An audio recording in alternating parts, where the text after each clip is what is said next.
Assalomu alaykum fasadniy politika muxlislari. Mana hozir Samarqand Nuroboddamiz. Yangi obyektimiz reka terish jarayonidamiz.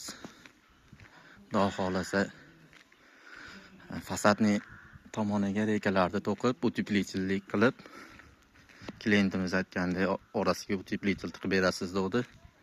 Tayyor holatga keltirdik.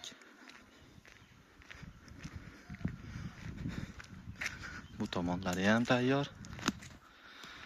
Xudo xolasa so'killarga rekasini tayyor qilib, fasadniy plitka terilishini ham ko'rsatamiz.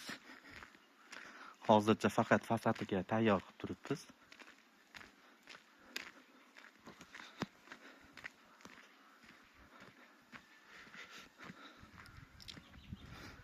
Mana bu tomonlari ham tayyor hozir.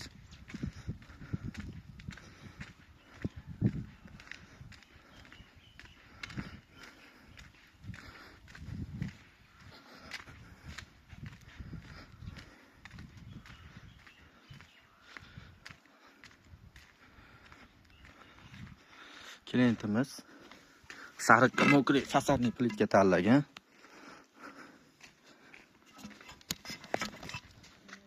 Mana shunday terilish jarayon bo'ladi. Shunday teriladi. Xudo xolasa tutganini ham video qilib ko'rsatamiz.